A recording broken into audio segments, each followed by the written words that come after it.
Podcast Producer is a complete end-to-end solution for encoding, publishing, and distributing high-quality podcasts. It's ideal for employee training, university lectures, presentations, or whatever audio and video podcasts your organization requires. Let's take a look at how content created with Podcast Producer is accessed and consumed. The first thing we're going to do is launch the mail application.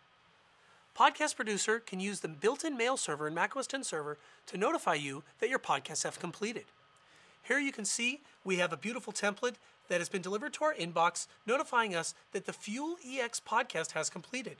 From within this template, I can click on a link to look at my podcast as it was automatically published to my blog. So here the Safari Mail web browser has launched.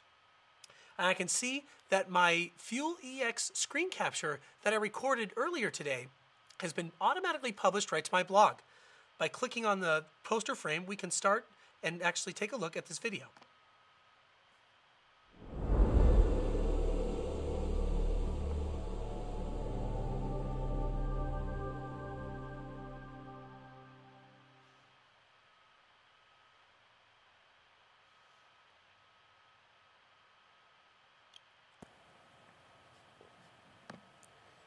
This is a sales presentation for the new Fuel EX bike from Trek.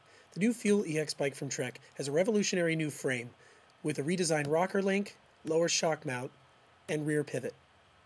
Additionally, the new Fuel EX has an active braking pivot. So that's the new Fuel EX from Trek.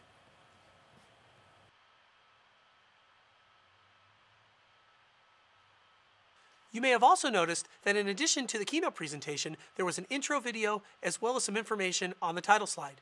That was all added as a workflow in podcast capture, as well as some simple metadata that I applied to the file.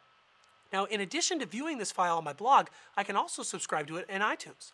So let's go back to our mail application and let's click on the iPod video link. This will launch the iTunes application as well as subscribe me to this feed.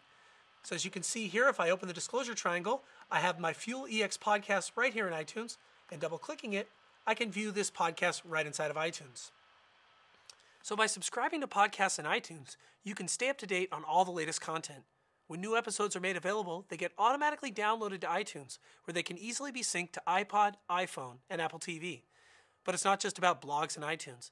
In fact, Podcast Producer can be used to create content in many formats and deliver in a wide variety of ways. For more information, go to apple.com/business.